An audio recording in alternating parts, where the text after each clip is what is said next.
Pour la Courneuve, c'est la première fois que tu y allais? C'est tout à fait la première fois. Je sais pas Ah si OK. parmi vous 3, vous l'avez déjà expérimenté? Non. Pas non, pas moi. OK. Non, non, jamais. Je n'ai jamais eu la nécessité, donc Non, bah, j'ai voilà, on été est plusieurs on est fois aux Archives nationales, mais jamais à la Oui. Courneuve. Ah OK. ça oui, voilà, ça dépend effectivement des fonds qui vous intéressent. Là, en l'occurrence, ça doit pas remonter au-delà du 18e, mais je veux pas dire de bêtises, ça se trouve, c'est seulement au 19e, 20e. Mmh. Voilà. Il faudra que tu Donc nous fasses la petite fiche qui va avec pour faire oui, le pendant à celle de Nantes où tu es allé. OK. tout à Vas-y. fait. Bon, de toute façon, voilà, vous aurez les éléments qu'il y aurait dans cette fiche, in fine, quoi. Alors je Mmh. fais des points, très vite fait, c'est pas très beau. Bon, simplement sur l'accès, hein, pour ceux qui connaissent comme Pierre, Nantes, il n'y a pas besoin de s'inscrire, à l'avance, contrairement à Nantes. Mmh. Donc ça, c'est pratique. Donc on peut venir le jour même. Il faut penser à prendre sa pièce d'identité, donc éventuellement, carte d'identité ou passeport. Mon avis, le permis de conduire, ça passe pas. C'est quand même assez sécurisé. Il y a un contrôle avec, c'est pas une fouille, hein, mais il y a un portique et tout, voilà et après bon, ça reste des archives publiques, donc tout le monde peut y accéder. Voilà et que dire? Bon après il y a toute une petite procédure à l'entrée. On peut faire une demande, de carte, de lecteur en fait, en amont, sur France Connect, enfin ils ont sur la plateforme, voilà officielle ou sinon on peut la faire sur place, c'est vraiment pas un souci. Ils demandent, je sais pas, peut-être qu'ils demandent une photo d'identité donc comme y penser si vous n'avez jamais fait la carte avant. Si jamais, comme Pierre, vous avez déjà votre carte, même si elle est périmée, ils la refont sur la base de celle qu'il y avait avant, donc pas besoin de photo.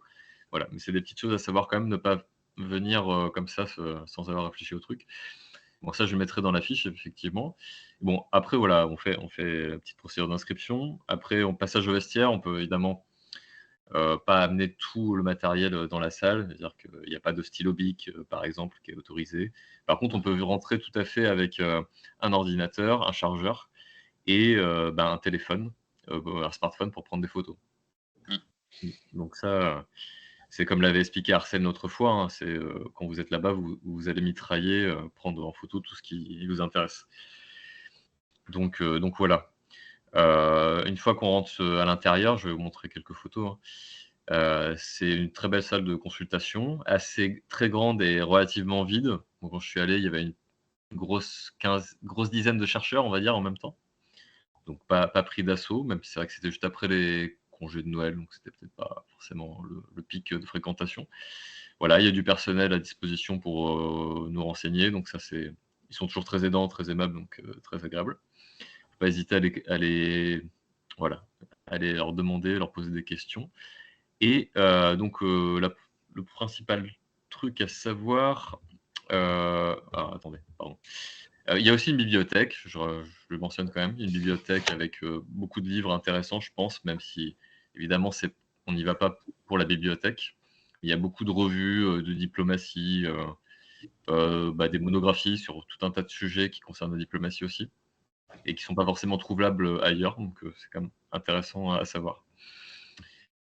Et il y a une salle de pause et il y a aussi une cafétéria. Donc ça, c'est quand même pas négligeable si on veut passer la journée là-bas. Mmh. Voilà. Sur les fonds et sur la manière de se guider là-dedans. Ah oui, bon, tout ça pour, ouais, pardon, je reprends. Quand on arrive, donc on se pose et ce qu'on fait en premier, c'est, il faut commander les articles, hein. Les articles, c'est les documents ou les dossiers en tout cas qu'on veut visionner. Donc ça passe par comment dire? Il y a un moteur de recherche et un compte auquel il faut se connecter. Il y a des ordinateurs pour ça. On les commande et donc ce qu'il faut savoir, c'est qu'il y a 6 articles maximum dans la journée. Un article, en gros, c'est un carton d'archives. Ça peut être plus ou moins gros, un peu plus gros que ça ou plus petit, mais en gros, c'est ça. Donc 6, ça c'est pas beaucoup, mais en fait, si vraiment vous les parcourez, c'est largement suffisant. Moi, j'en ai fait 5 et j'ai commencé un peu tard, mais j'ai speedé, donc c'est raisonnable. Quand on arrive à 10 heures, donc faut commander aussitôt et les premiers cartons sont livrés à 10h30. Après, ce sont des roulements de 30 minutes et donc il y a un point de la salle où on les récupère et puis, après on s'installe et puis on les consulte. Est-ce C'est quelque chose. que je t'arrête, est-ce que ça peut se Oui. faire en amont ou pas? Tu vois? Est-ce que ça peut se préparer en amont et puis tout est prêt, quand tu arrives ou ça doit se faire sur place? Alors, c'est une très bonne question. Pour Nantes, je sais qu'il conseillait de le faire en amont et moi je l'avais fait Mmh. en amont, et du coup, j'étais arrivé, il y avait déjà quelque chose de prêt. Je sais pas, Pierre, toi, tu fait ça ou pas? Quand tu y allais? Est-ce qu'il y a une partie qui est scannée au jour d'aujourd'hui ou pas? OK, pas de réponse de Pierre. Scanner, oui, oui, il y a des choses qui sont scannées, hein, mais pas tant que ça, et ce qui est scanné est déjà accessible, en fait, via le moteur de recherche, hein, heu, de chez vous. C'est-à-dire on peut accéder, directement sur leur site et avoir accès aux pièces qui sont déjà scannées? Oui, oui, oui, tout à fait, sur le site des archives Quel diplomatiques. est le pourcentage actuel de scannés par rapport à l'ensemble des documents? Alors bonne question, mais ça doit pas être énorme, énorme, hein. Moi je vais pas dire de bêtises, peut-être, 5. Mmh. Ah oui, c'est encore très faible, quoi. Oui, D'accord. oui, c'est très, très peu, mais il y a quand même des choses, et en fait, c'est ce qui est intéressant, c'est que ça continue, donc ça vaut le coup, je pense, d'aller jeter un coup d'œil tous les mois, voir ce qu'il y a sur la Chine, par exemple. Oui, non, mais en fait, il y a toutes les archives diplomatiques. Il y a Par toutes les exemple, si archives. vous cherchez par exemple, si vous cherchez quelque chose, Mmh. on va dire, de 18e siècle, est-ce qu'il y a, par exemple, sur, les relations diplomatiques entre l'Amérique naissante et puis la France, de Louis XVI, est-ce qu'il y a, des choses où est-ce que c'est une période, est-ce qu'il y a une période précise pendant lequel les archives ont été stockées à cet endroit? Ah, c'est une très bonne question. Alors, je peux pas vous y répondre de manière, complètement sûre, dans le sens où moi, je vais pas chercher des choses du XVIIIe siècle. Donc, par exemple, est-ce qu'il y a des choses sur, les factoreries de Canton? Oui, par Logiquement, exemple, oui. oui. Logiquement, oui, mais je peux pas vous le garantir, faudrait regarder. Ça n'est pas Ils n'ont pas un récapitulatif avec l'ensemble, enfin, ils l'ont sûrement, mais est-ce que comment c'est accessible pour savoir de quoi ils disposent exactement? Oui, bah, il doit y avoir un inventaire, global, ou en tout cas, je pense que simplement vous pouvez aller voir sur le site internet et ça va être mentionné, à mon avis, hein. Le site internet, c'est archives-diplomatie.gouv.fr, c'est celui-là? Tout à fait, c'est ça. Bon, bah, je vais aller voir parce que les archives diplomatiques sur certains sujets peuvent être à la fois intéressants ou pas, ça dépend justement, c'est ça qui est c'est le hasard Il des faut fouiller. choses. Ah non, mais complètement, là, c'est faut aller à la pêche, mais vous pouvez regarder ça pendant que je continue ma présentation, là, ça peut être intéressant Ah de non, non, savoir. je ferai ça tranquillement à un autre moment, mais c'est tout à fait intéressant. Non, parce que ça soit sur Canton, puisqu'effectivement, il y a la partie cantonaise qui est tout à fait intéressante et Mmh, où il y a une partie diplomatique relativement importante. Elle mmh. était naissante, mais elle est relativement importante. Mais c'est vrai pas que pour Canton, ça peut être vrai pour l'Amérique ou même pour d'autres endroits Oui, où on avait une représentation diplomatique. non, tout à fait. Bah, de toute façon, les archives sont classées par, comment dire? Secteur géographique, hein, Oui. donc on peut faire, la recherche sur ce mode-là. C'est classé par poste diplomatique et par Oui, région. oui, c'est ça, les postes diplomatiques sont même classés par, région, enfin oui, Asie Pacifique, et OK, cetera, ben je vais aller voir alors ça m'intéresse. et voilà. Et du coup, voilà, ce que je voulais dire, alors sur le moteur de recherche, on va trouver à la fois ce qu'il y a à La Courneuve et à Nantes. Alors ce qu'il faut savoir, c'est qu'à Nantes, en gros, hein, à peu de choses près, ce sont les postes diplomatiques, sont les archives rapatriées des postes qui sont à Nantes, et Mmh. à La Courneuve, c'est tout ce qui concerne l'administration centrale du ministère. Donc OK. on va Oui, donc le trouver des plus intéressant est à Nantes, en fait. bah, quelque part, oui, oui, et en même temps, si on veut être exhaustif, et puis, ouais, il y a quand même des choses très, très intéressantes à Paris, enfin, je m'en suis rendu compte aussi. Mais c'est vrai que, par exemple, sur Shanghai, tout ce qui concerne vraiment, bah, la concession au jour le jour, c'est plus à Nantes. Oui, bien Après, il y a sûr. le côté, voilà, le côté politique est à Paris, quoi. Mmh. Ouais, c'est logique, c'est logique. Voilà. Non, c'est tout à fait intéressant, tout à fait intéressant. Et du coup, bon, voilà, là, j'ai pas fait de tuto, hein, j'avais pas le temps, mais en gros, il y a plusieurs manières d'aborder leur moteur de recherche, qui est pas trop mal fait, mais bon, on peut s'y perdre un peu volontiers, mais c'est Non, pas parce grave. que je pensais que les archives, surtout antérieures à la Révolution, pouvaient être comment, aux archives nationales, mais c'est intéressant qu'effectivement, ils puissent avoir des choses au niveau de la diplomatie. Mmh. C'est tout à fait possible. Ah oui, non, non, bah, parfaitement. Donc faut regarder ça, complètement. Et voilà, sur la recherche, bon, après, voilà, j'ai pas de démo, hein, mais j'avais mis, oui, en fait, il y a plusieurs manières de faire. On peut parcourir, en fait, le cadre de classement, donc c'est vraiment l'arborescence, globale, du classement, des archives, et cette manière-là est pas mal et pas désagréable parce qu'en fait, on descend au fur et à mesure de haut en bas, et donc, par exemple, on arrive sur ces fameuses zones géographiques par pays, et il y a une sorte d'arbre, on peut déplier, en fait, à chaque fois en cliquant sur plus ou moins, et ça permet de voir un peu tout ce qu'il y a. Parce que sinon, on peut faire aussi la recherche, en fait, recherche simple.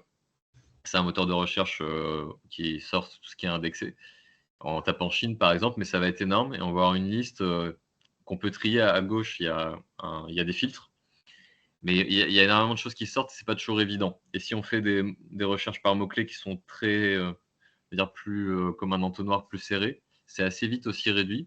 Donc des fois, c'est assez difficile d'évaluer ce qu'il y a d'intéressant ou pas. Donc moi, j'aime bien la recherche par cadre de classement, et essayer de mettre la main sur les inventaires, c'est pas toujours évident, je trouve, dans leur système. Parce qu'il y a j'ai pas retrouvé, alors il y a peut-être ça quelque part sur le site, mais il y a une liste vraiment des inventaires, vraiment les inventaires, c'est, il y a les codes des articles et il y a vraiment une description de ce qu'il y a dedans, Mmh. Ouais. et ça, voilà, je pense Il y a que beaucoup sur de manuscrits, il y a beaucoup de choses manuscrites. bah, oui, tout ce qui est avant la machine à écrire, c'est manuscrit, et bah, fin 19e, c'est encore manuscrit. Donc oui. Donc, ce sont des lettres envoyées. Il y a beaucoup de lettres envoyées entre les postes, etc.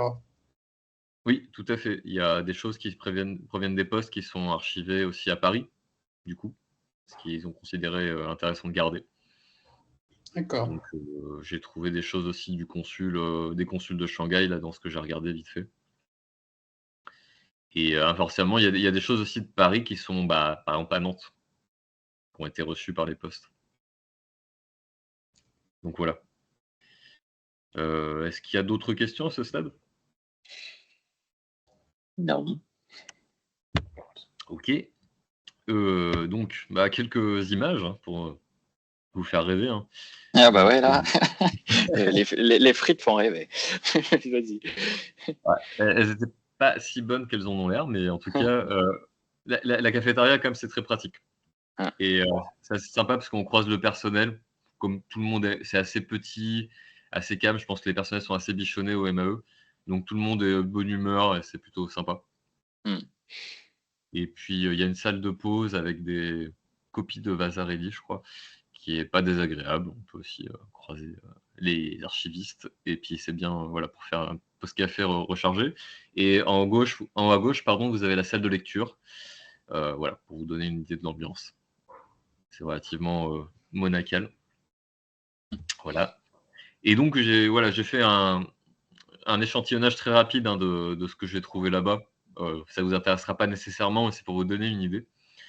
Bah, moi, mon sujet, hein, en gros, c'est l'histoire de la diplomatie culturelle à Shanghai, dans les années 20, 30, 40, avec l'Alliance française. Donc, j'ai trouvé des choses, en fait, là où je m'attendais pas trop, enfin, là où j'aurais pas eu l'idée de chercher, c'est qu'en fait, par exemple, comment dire? Il y a une sous-section, une direction, Société des Nations, par exemple, ce qui est logique, hein, avec les archives de la Société des Nations, enfin tout ce qui concerne la SDN, mais lié, bah, géographiquement aux différents pays qui existaient dans le monde à cette époque-là, qui en étaient membres éventuellement, bah, comme la Chine. Donc pour la Chine, il y a un dossier SDN qui est pas inintéressant, voilà. Donc moi j'ai été chiné, là-dedans, parce que je cherchais des choses, en fait, sur une mission notamment, c'était Paul Langevin, qui était un grand scientifique là des années 30, un peu comme Einstein, du même niveau à l'époque, et qui était aussi pédagogue, en tout cas qui a pondu comment dire? Un projet de réforme de l'enseignement, en 44 pour le CNR, qui a servi de modèle à la réforme Haby du collège unique en 70, je crois. Donc voilà, c'est quelqu'un qui est spécialiste aussi de l'enseignement et qui a été invité à faire une mission pour la SDN en Chine. La Chine qui demandait une mission à la SDN d'experts internationaux. Donc ils en avaient nommé 5, dont un Français. Et donc lui, il est parti comme ça faire un tour là-bas. Et bon, bref, ça m'a intéressé parce qu'à un moment, il y a quelque chose dans ses archives, les archives de cette mission, qui parle de l'Alliance française et de l'enseignement du français en Chine. Et donc, voilà, ça m'a aidé en fait à retracer le contexte de sa mission un peu, et de voir aussi qu'à l'époque, en fait, la Chine demande beaucoup de missions à la SDN. C'est une manière, peut-être, moi, ce que je sens un peu dans les courriers, ce qui peut être écrit, hein, c'est que la Chine essaye un peu d'avoir une sorte d'existence internationale à travers la SDN pour résister un peu à la pression japonaise. Et donc voilà, il y a beaucoup de choses autour de ça. Ils se sont beaucoup servis de la SDN pour apprendre les processus de relations internationales. D'accord. Donc, ça a été beaucoup utilisé dans cet esprit-là. Ok. Donc, C'est ils intéressant. apprenaient à la fois les nouvelles, entre guillemets, les nouvelles méthodes diplomatiques auxquelles ils n'étaient pas du tout habitués. Ça leur a permis de former toute une série de personnes qui pouvaient mieux être en relation internationale, ce qui n'était absolument pas le cas quelques années antérieures. Donc, ça a été une aide très importante pour les autorités chinoises pendant tout le début du siècle, enfin tout le début du XXe siècle. D'accord. Ouais. Et vous avez des sources là, sur ce sujet-là?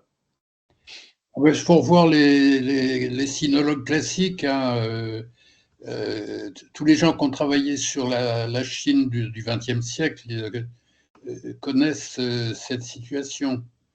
Moi, je ne suis pas un spécialiste de cette période, mais Madame Brugière, par exemple, Marianne Brugière, elle a sûrement des éléments très précis sur ce sujet. Ok. Des historiens qui ont travaillé sur l'histoire de la Chine, on va dire sur le premier quart du XXe siècle, connaissent cette relation de façon beaucoup plus précise que moi. D'accord, ok. Mais c'est juste que j'en Moi, avais c'est pas simplement, conscience. j'en ai entendu parler ou on m'en a parlé ou j'ai lu, mais enfin, c'est pas une connaissance très précise. C'est juste, c'est dans l'air de ce que je sais, quoi. C'est tout. D'accord. Non, mais écoutez, ça recoupe tout à fait ce que j'y ai vu, hein. Oui, ça correspond exactement à votre perception. Et voilà, et c'est intéressant de voir en fait sous la plume des diplomates français, de voir ça écrit, quoi. C'est vraiment, voilà, on a les sources. Oui, ils avaient la nécessité d'apprendre Mmh. qu'est-ce qu'était la diplomatie, Ah comment non, ça tout à fait. marchait, etc. Mmh. Complètement, ouais. C'est logique, ouais. Et donc voilà, donc ce dossier-là est, ma foi, fort intéressant. J'ai trouvé des choses qui me plaisaient bien. Ah oui, Bon après, c'est bien, c'est vrai. voilà, rapidement, hein, je rentre pas dans le détail. Moi, je me suis intéressé à l'enseignement français, donc il y avait un dossier professeur français en Chine avec une liste des professeurs français dans les années 30, pas inintéressant parce que ça concerne vraiment toute la Chine. Instruction publique, dossier général, voilà, on retrouve des dons de livres, voilà, c'est de la diplomatie culturelle classique. Et les écoles françaises en Chine, on trouve des listes aussi, des listes de subventions pour les écoles, pour les hôpitaux, donc c'est aussi assez intéressant. Voir un peu le réseau français à l'époque plus en détail. Et ça ne concerne pas du tout que Shanghai ou Pékin, hein, c'est vraiment l'entièreté de la Chine. Donc ça, c'est pas mal aussi, ça ouvre un autre regard que si jamais on se concentre seulement sur le consulat de Shanghai, par exemple. Mmh. Et puis, ouais. Et puis ce que j'ai trouvé d'intéressant, aussi un peu sur la fin et qui m'a aidé aussi sur une de mes recherches, c'est, un peu plus de détails sur l'existence de la Caisse des œuvres d'intérêt public, de la concession française de Shanghai. Et voilà, et en fait, j'avais déjà vu passer le truc, mais je ne savais pas à quoi ça correspond exactement. Et c'est quelque chose qui a été créé en 1929 ou 1927 même, par le consulat. En fait, c'est voilà, une caisse pour subventionner toutes sortes d'associations qui sont sur le territoire de la concession. Donc c'est aussi bien les associations d'entraide des Russes blancs que les associations françaises comme l'Alliance française, hein. Donc là, on est vraiment dans le réseau français. Et donc, il y avait par exemple une centaine d'associations recensées, je crois, dans la liste de 1929. Donc c'est très intéressant pour avoir une petite cartographie, hein, de ce qui se faisait au niveau associatif à l'époque. Et donc voilà, moi, ça m'a intéressé dans le cadre de mon enquête, voilà, sur ce que je vais montrer juste après, hein. Et voilà. Et ce qui est marrant, ce qui est assez marrant, c'est qu'en fait, l'assise financière de cette caisse était un prélèvement sur les champs de course, enfin sur le canidrome. Mmh. Alors, pour le côté moral, je pense que ça tombe à peu près au moment où en fait les courses de chiens ont été interdites du côté de la concession internationale. Donc fallait faire quelque chose. Et du coup, je sais pas dans quel sens c'est allé, s'ils voulaient d'abord taxer le canidrome ou s'ils voulaient créer vraiment une caisse des œuvres. Mais ils en parlent beaucoup. Alors j'ai pris des photos, hein, j'ai pas eu le temps de dépouiller. Et donc, il y a moi, juste ce qui est marrant, c'est qu'il y a un moment, en fait, au bout de 2-3 ans, il y a le canidrome Félix Bouvier qui se plaint qu'ils vont faire faillite. Alors, je sais pas si c'est lié à ça, mais en gros, ça va vraiment pas. Et du coup, ils ont un tableau comme ça d'estimation des revenus et des dépenses. Et donc, finalement, ils finissent par trouver une autre solution, je crois, de financement. Mmh. Voilà. Mais bon, c'est marrant. Et puis, en même temps, voilà, il y a vraiment des choses intéressantes pour refaire un peu cet univers-là de la concession à ce moment-là. Donc voilà, ça c'est ce que j'ai fouillé. Il y a bien sûr bien d'autres choses dans le domaine économique, par exemple. Ça, j'ai pas touché du tout, mais il y a sûrement des choses très intéressantes sur ce qu'attendait en tout cas le Quai d'Orsay des diplomates en place en Chine, quoi. Donc voilà. Et puis un dernier truc que j'ai trouvé qui est marrant, c'est qu'en fait, par hasard, dans le dossier Caisse des œuvres, je suis tombé sur une carte un relevé de rectification des rives du Rangpou, une carte anglaise de 1906 en très bel état. Donc voilà, ça c'est vraiment complètement fortuit, mais comme elle est indexée et classée, enfin elle est classée dans ce dossier-là et indexée comme telle, a priori elle ne bougera pas. Voilà, Jolie carte, ouais. elle est sympa. Elle est vraiment bon, très très grande. Donc voilà.